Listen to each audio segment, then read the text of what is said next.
बिस्मिल्लाहिर्रहमानिर्रहीम। अस्सलाम वालेकुम टू एवरीवन। कैसे हैं सब लोग? ठीक हैं? देखिए बेटा, क्लास 10 फिजिक्स चैप्टर नंबर 13 है, उसका लेक्चर नंबर 3, उसकी आज हम बात करेंगे और हमारा टॉपिक है Coulomb's law.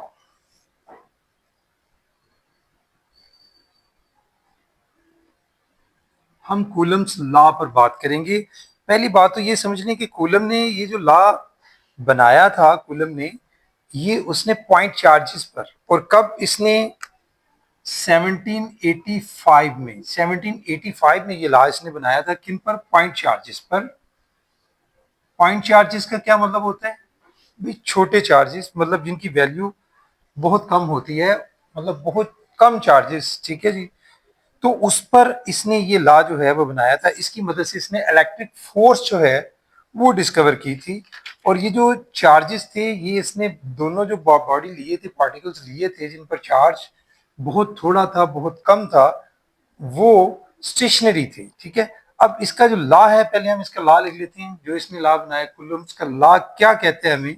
The force of attraction और रिपल्शन। डेफिनेशन इसकी पहले डिस्कस कर लेते हैं।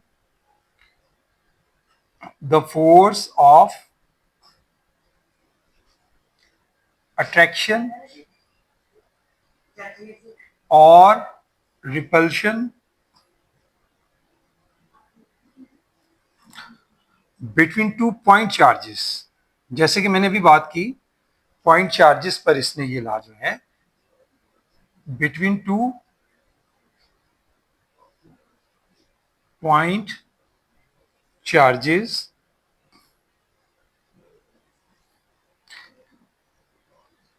Is directly proportional, is directly, पहले लिख लें डेफिनेशन, फिर मैं आपको एक्सप्लेन करता हूं। Directly proportional to the product of, to the product of the magnitude, the magnitude of charges, and inversely proportional, and inversely proportional to the square of, to the square of the distance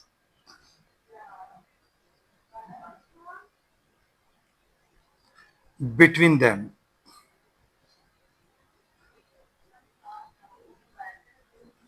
ये बेटा था Coulomb's का law. उसने क्या कहा? उसने कहा the force, यानी फोर्स ऑफ अट्रैक्शन भी हो सकती है या रिपल्शन भी हो सकती है दो पॉइंट चार्जेस के बिटवीन।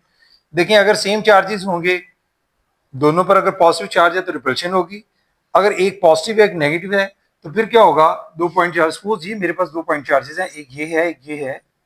ये अगर Q1 में कह देता हूँ, ये Q2 है। अगर इस पर पॉजिटिव चार्ज है, इस पर नेगेटिव चार्ज है, तो यकीनन इनमें क्या होगी? अट्रैक्शन होगी।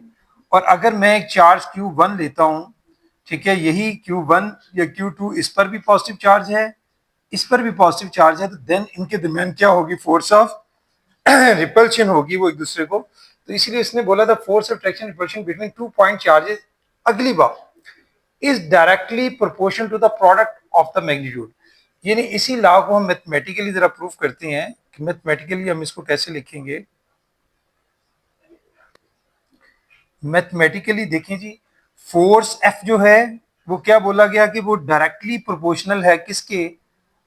ये फिर से समझे, साथ साथ प्रूव आपको बेहतर समझ आ जाएगी। मैं फिर से रिपीट कर रहा हूं। Is directly proportional to the product of the magnitude of the charges. यानी Q1 और Q2, इन दोनों की मैग्नीट्यूड के प्रोडक्ट के डायरेक्टली प्रोपोर्शनल है फोर्स। उसके बाद अगली बात देखिए क्या है, एंड इनवर्सली प्रोपोर्शनल किसके? इनवर्सली प्रोपोर्शनल है जी to the square of the distance between them. Square, अगर हम इन दोनों के दरमियान अगर हम कहते हैं कि डिस्टेंस जो है वो r है, इन दोनों के इन बिटवीन, तो इसके स्केयर के इनवर्सली प्रोपोर्शनल, यानी 1/r स्केयर। तो इसको अगर हम नाम दे देते हैं 1, इसको नाम दे देती हैं 2।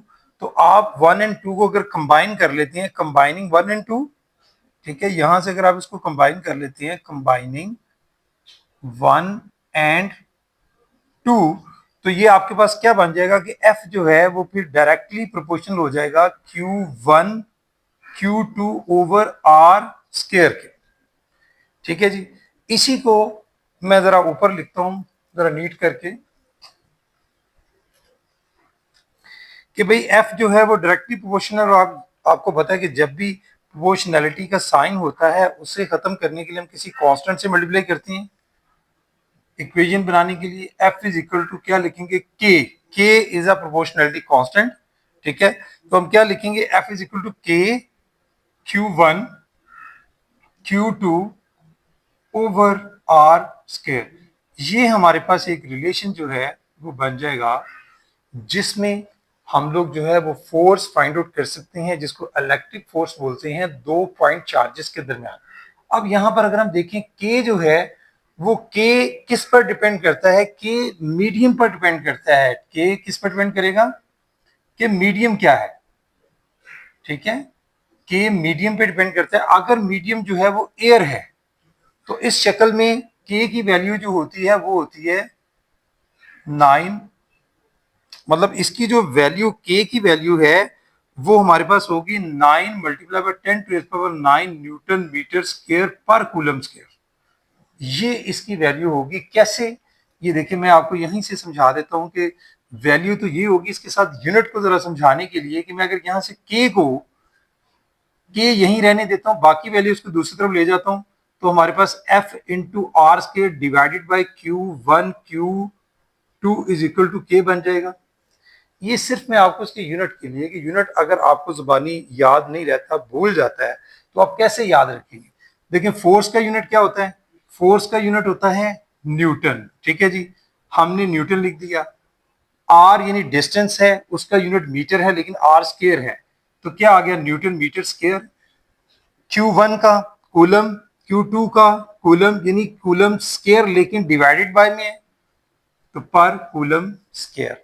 ये तरीकाकार होता है यूनिट को हमेशा याद रखने का, देखने का, चेक करने का, कि हम लोग इससे के की वैल्यू अगर फाइंड आउट करते हैं तो वो इसके इक्वल होती है। तो ऐसे 9 मल्टीप्लाई 10⁻⁹ जो वैल्यू है, यूनिट तो इसका यकीनन चेंज नहीं होगा, वो सेम रहेगा, लेकिन ये जो वैल्यू है ये इन एयर है। ठीक है, इसका थोड़ा बहुत फर्क हो सकता है, मीडियम डिपेंड करेगा। अगर मीडियम एयर है तो फिर इसकी वैल्यू जो है हर दफा 9 मल्टीप्लाई 10⁻⁹ ही आप लिखेंगे। ठीक है, तो इसके अलावा इसमें जो है मैं थोड़ा सा और आपको बता देता हूं, कि ये जो हमने कूलम का लॉ बयान किया है इसमें थोड़ी लिमिटेशन है। तो लिमिटेशन यही है इसकी,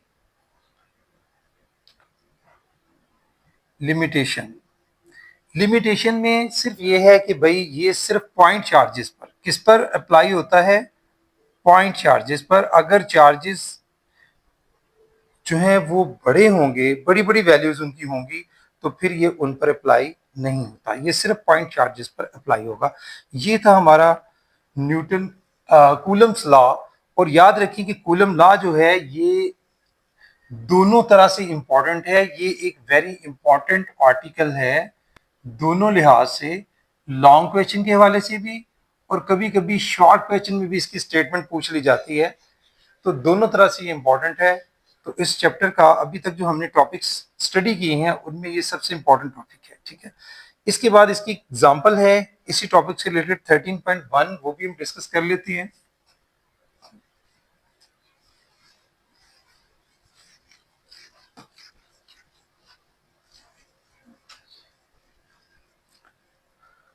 एग्जांपल नंबर है जी 13.1।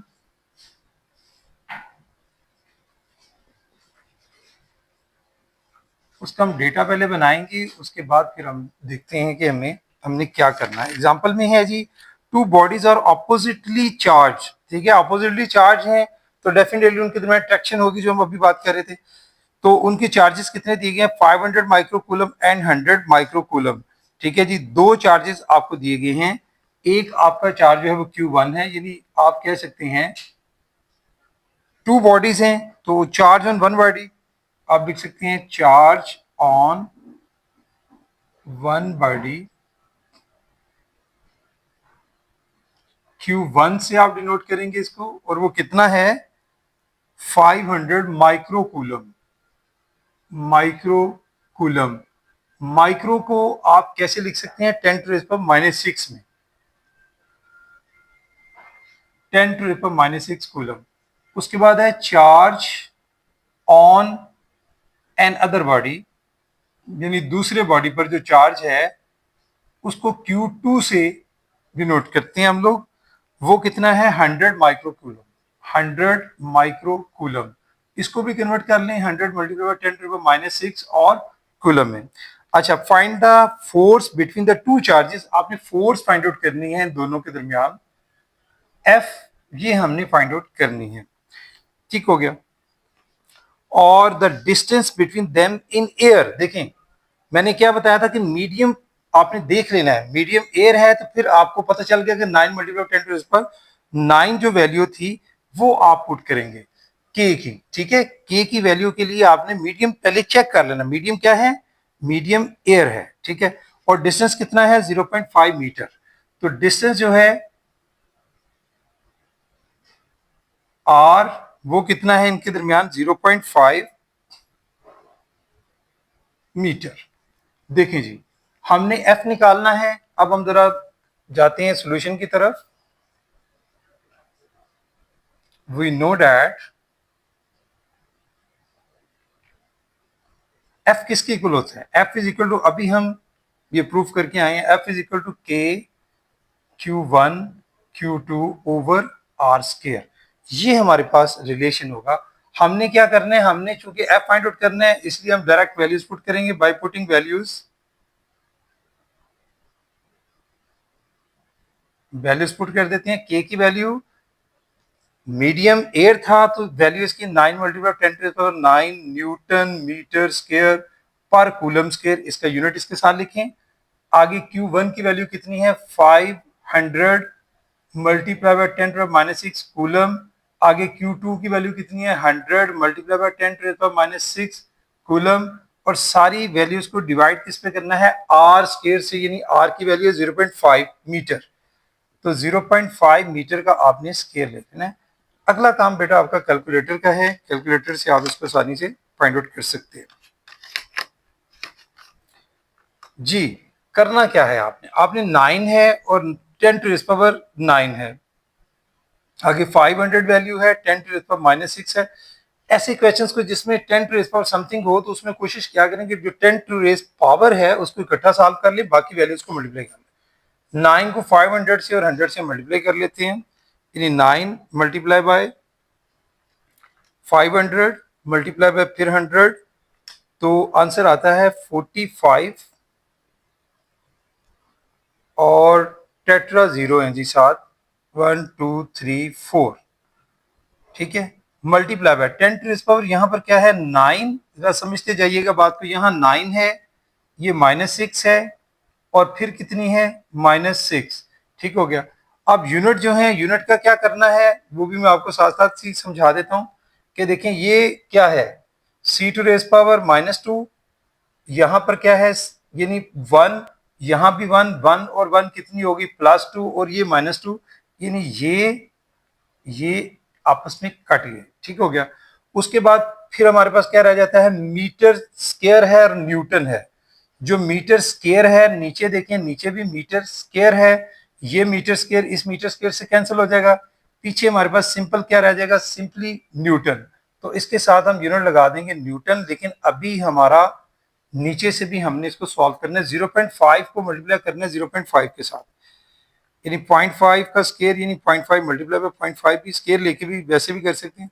0.25, 0.25 मैंने यूनिट देखे इसके सारे, जो मीटर स्केयर था वो भी मैंने काट दिया इसके साथ, और आपने देखा कूलम भी कट गए। अब सिंपली आपने क्या करना है, इस वैल्यू को इससे डिवाइड करना है और इसको आपने सॉल्व कर लेना है पावर्स को। तो मेरे पास आ रहा है जी 45 टेट्रा जीरो है डिवाइडेड बाय 0.25, ये आंसर आता है जी 18 और उसके साथ कितने जीरो हैं 5, 1 2 3 4 5 multiply by 10 to raise power 9 में से 6 माइनस करें तो +3, +3 में से -6 माइनस करेंगे तो 10 टू रेज पावर क्या बचेगा, -3। अब ये न्यूटन में है हमारे पास, ठीक है। अगर आप इसको स्टैंडर्ड फॉर्म में कन्वर्ट करना चाहेंगे तो मजीद यहां से देखें कि मैं 1 2 3 4 5 6 यानी 1.8 multiply by 10 to raise power 6 में इसको लिख सकता हूं, ठीक है जी।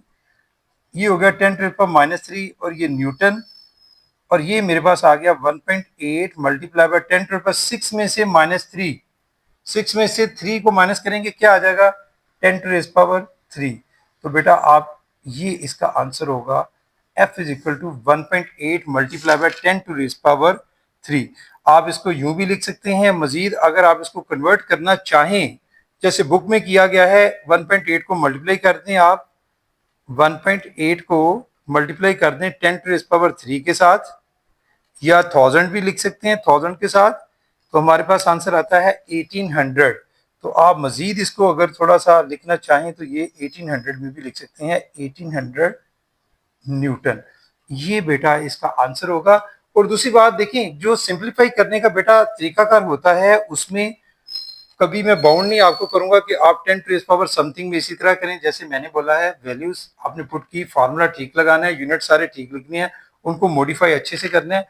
बाकी यहां से आप डायरेक्ट कैलकुलेटर से भी कर सकते थे, यानी 9 मल्टीप्लाई बाय 10 टू पावर 9, आगे सीधा सीधा multiply 500 10 to power -6 multiply 100 multiply 10 to power -6 लिख के डिवाइडेड बाय 0.5 होल स्क्वायर से भी।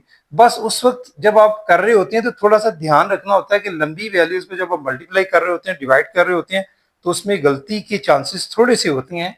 तो इसलिए मैंने थोड़े से स्टेप ज्यादा किए हैं। अदरवाइज अगर आप डायरेक्ट भी करते हैं और इसको इसकी वैल्यू डायरेक्ट ले लें, इसका स्क्वायर डायरेक्ट ले लें और अगले स्टेप में उसको सॉल्व करके आंसर लिख दें, आंसर आपका फिर भी यही आएगा जैसे आपको इजी लगे, आप इसको कर सकते हैं।